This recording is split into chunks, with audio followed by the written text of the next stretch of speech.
Good morning, everybody. Today we'll be in 1 Samuel chapter 16. So if we could all open up our Bibles to that chapter. And also, I have a very important question for everybody today. Listen. Have you guys ever played Fortnite? Alright? I want you guys to not answer that question, but to think about that question, because I'm going to bring it up in the sermon. Alright, so think about that. Have y'all ever played Fortnite? Alright? Very important question. So, the title of the sermon today is Overcoming and Enduring. Alright? And a lot of y'all are probably thinking, well, doesn't overcoming come after enduring? After you endure something, you overcome it? Well, think about it, because I'll answer that question in the sermon as well. Alright? So, first, I'm going to read some verses out of 1 Samuel 16. The Lord said to Samuel, "How long will you grieve over Saul, since I have rejected him from being king over Israel? Fill your horn with oil and go. I will send you to Jesse the Bethlehemite, for I have provided for myself a king among his sons." And Samuel said, "How can I go? If Saul hears it, he will kill me." The Lord said, "Take a heifer with you and say, I have come to sacrifice to the Lord, and invite Jesse to the sacrifice, and I'll show you what you shall do. And you shall anoint for me him whom I declare to you." Alright. Samuel did what the Lord commanded and came to Bethlehem. The elders of the city came to meet him trembling and said, "Do you come peaceably?" And he said, "Peaceably, I have come to sacrifice to the Lord. Consecrate yourselves and come with me to the sacrifice." And he consecrated Jesse and his sons and invited them to the sacrifice. Now Jesse invited all of his sons to the sacrifice, except for one. Because Jesse did not think that this one son was worthy of coming to the sacrifice. Alright? Everybody bow your heads and close your eyes. Dear God, thank you for this day. Thank you for all that you do for us. I just pray that we keep you first in everything that we do. And that we just have a heart after you, God, like David has a heart after you. And I just pray that we truly, above everything else, obey you and lean on your understanding. Lean on your understanding rather than our own understanding, God. Because we are not as smart as you, and we will never be as smart as you, nowhere near. So I just pray that we would lean on you rather than our own understanding, and that we would learn from Samuel and David and the decisions that they make in this passage, and I pray that we'd soften our hearts towards you. Amen. Alright? So, it's a good thing to know why David was anointed king over Saul. Because Saul was worthy to be king, but he had lost that right. Kind of like when you disobey your parents, or you're doing very bad in school, you lose your privileges because your parents can take privileges away from you. Just like God can take privileges away from us. God gives, and God takes away. So, Saul was not obeying God like he should have been. Saul was leaning on his own understanding. And Saul was presenting sacrifices that only Samuel could present. Because Saul thought he could take matters into his own hands when he couldn't. Saul thought that he could just obey God every now and then. He didn't have to obey God when it mattered most. Alright? Because Saul wanted things. Saul wanted to win battles. Saul wanted everything very quickly to where he was being impatient and he was just not waiting on the Lord or obeying him. So God had said, "Samuel, please anoint a new king. I regret the decision of making Saul king. Please anoint a new man king who I know is after my own heart."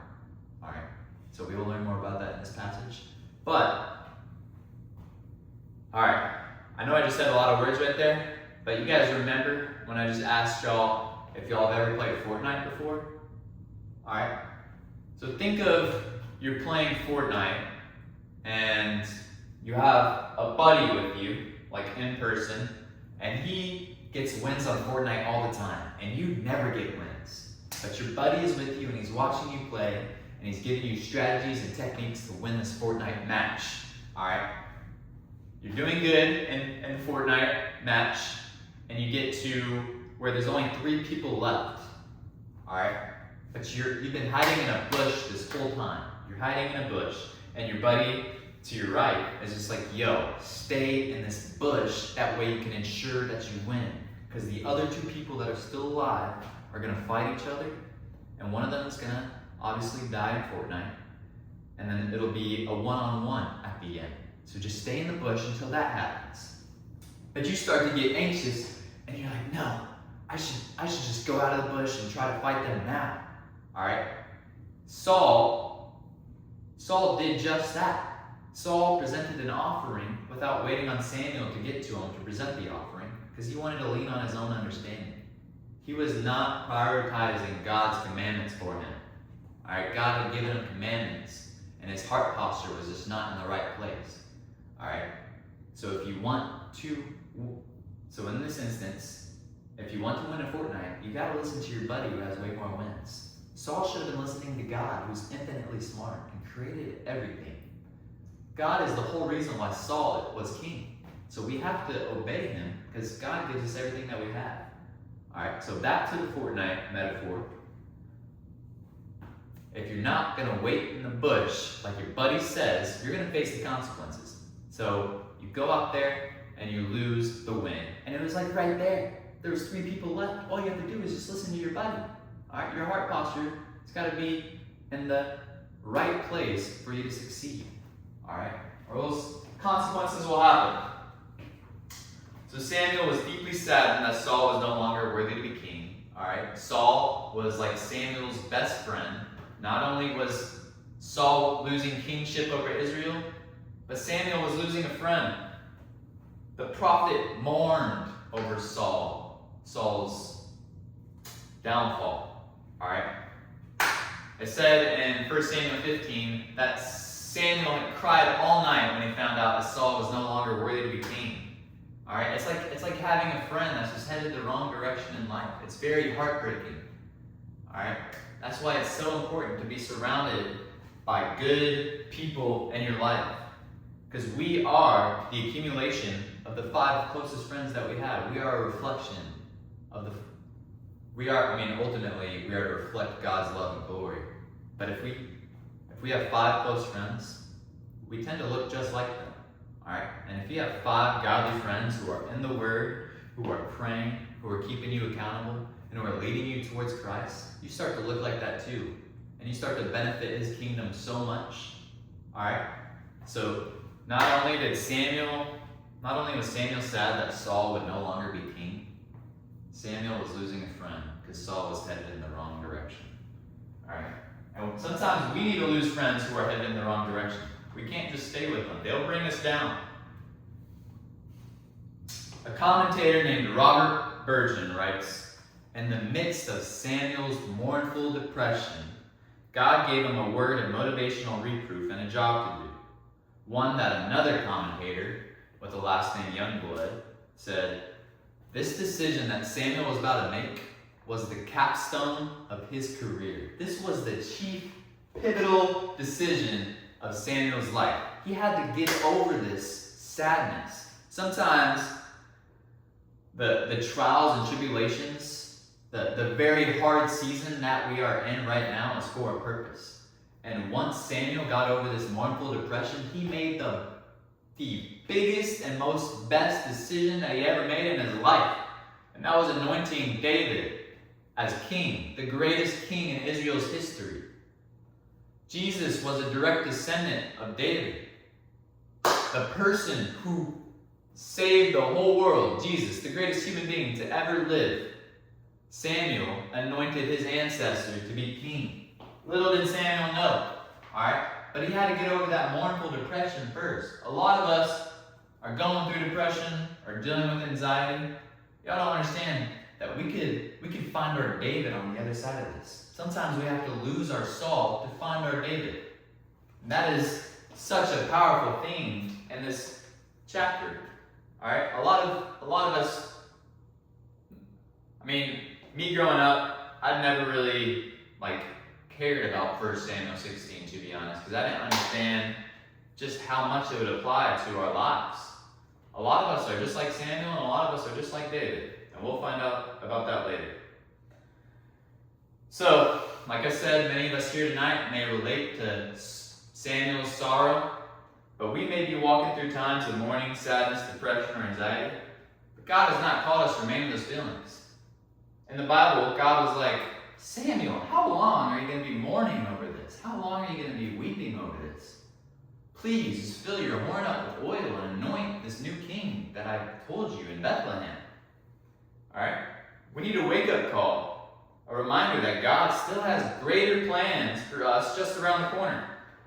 As soon as God motivated Samuel out of his grief, Samuel obeyed. And what did he do? He anointed the greatest king in Israel's history.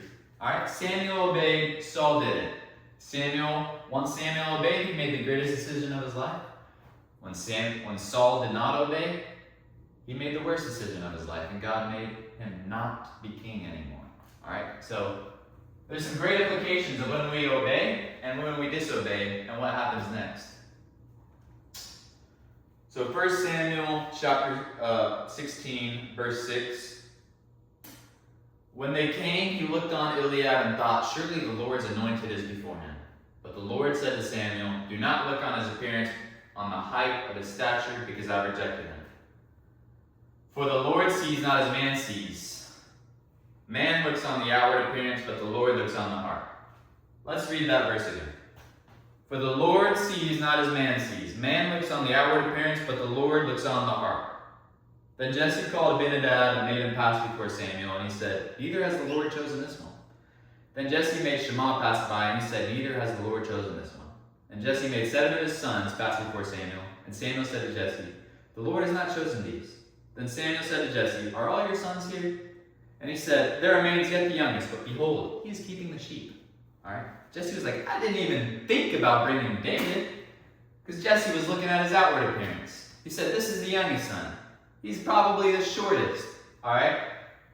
But God sees not as man sees. We look at the status of people. We look at how big they are, how tall they are, how handsome they are. Alright? We look at the outward appearance of people.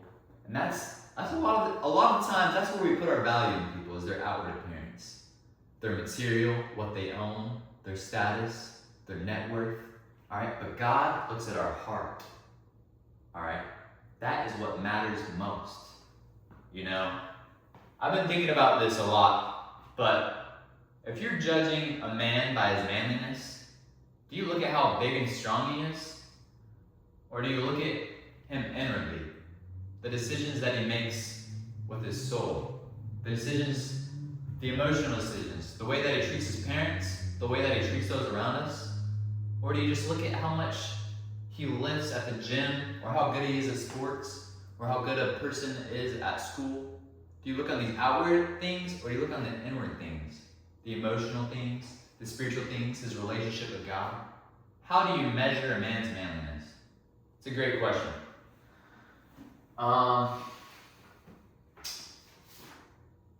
So, as Bergen pointed out, this act of anointing David as king was the capstone of Samuel's life. But Samuel could only complete this task after he had properly dealt with his mournful depression. Alright? So, God saw something in David that his fathers and others did not. How often in history is a young shepherd of sheep anointed the king over Israel? Or how many times in history is a shepherd of sheep anointed king? Or immediately a higher position? But little do you guys know, when David was a sheep herder and a shepherd, he was fighting lions and bears. Alright? In the next chapter, 1 Samuel 17, he fights Goliath. Alright? And Saul, before David fought Goliath, Saul, who was the king of Israel, asked David, he's like, why do you think you can beat Goliath? David was like, Saul, I've fought lions, I've fought bears. None of these compare. Through God I fought lions and bears, and I have won. God gave me the victory. I know for a fact God will give me the victory over Goliath. Alright? So, David's experience shepherding sheep and the good job that he did, in this season of him being overlooked and unseen. All right, sometimes it's very hard to work hard when you're being overlooked and unseen. All right, it's like being really good at basketball or being really good at anything, and you're just not getting any recognition for it. How are you going to find motivation to keep going? All right, it's a big test of your character. And David passed the test, and look where it got him. All right, sometimes we'll be overlooked and unseen, but guys, when we are humbled, we will be exalted. It says it in the Bible. When you are humbled, you will be exalted. When you exalt yourself, like Saul did, all right, you will lose your position and you will lose the privileges that God gave you, and then you will be humbled in a bad way. All right. So it's better to be humbled than be exalted, rather than exalting yourself. When Samuel anointed David, God made it clear that he was not looking for someone who merely appeared strong or impressive or had anything good and material or possessions. Instead, he desired somebody whose heart aligned with his own. What matters most is if your heart aligns with God, not your stature, appearance, the way you look. What matters most is the inward self, your spiritual life. All right? The Lord does not look at the things people look at. People look at the outward appearance, but the Lord looks at the heart. This truth extends far beyond David and applies to every single one of us. All right, this is a big thing that I need to learn for myself, because I still look at social media and other people and I just compare myself physically all the time, and I'm like, yo, these people have cars, these people have houses, these people have a wife, these people have so much, all right? And I compare it to what I have. But that's not what matters. What matters is our heart towards God, and if we're growing in our relationship with Him, because that's eternal. Everything here on earth is not eternal. What matters most is what's eternal and the things above. So what matters most to God is the condition of our hearts, our heart posture. Like Samuel, we may face hard moments of depression, anxiety, just very hard times. But guys, when we overcome that, we'll find our David. And like David, we may be working very hard, and we may feel unseen, and we may feel like we're being overlooked, even by our own family. But God uses that moments to test our character and to build us emotionally and spiritually stronger than we've ever been before. And then once that happens, the biggest things in our life can happen. All right? God humbles us to be exalted. There's a reason for every season that we are in, and I just pray that when we're going through hard times, like David and Samuel, that we would lean on God, and that we would work on our heart posture towards Him, that we'd stay in the Bible, that we continue praying, that we lift others up. This is the whole point of life, is to just point others towards God. Not only that, to grow in our relationship with Him, because this life doesn't even compare to the amount of time we'll spend in heaven. And this life doesn't even compare to the feelings we'll experience in heaven. So we gotta always keep our mind on the things above and not things here on the earth. All right, because that's what gets us through those hard moments in life. And we can build an unshakable faith if we continue to keep our eyes on Him and we see how He pulls us throughout all of these trials and tribulations in life. All right, because God is way more powerful than we'll ever know. And God is a God that brings a shepherd like David and anoints a shepherd like David king. So no matter your position or what you're doing in life, God, just know that God can make a shepherd a king, and not only that, but that shepherd who became king was the greatest king in Israel's history and one of the most important people in the Bible. All right, so I'm going to go.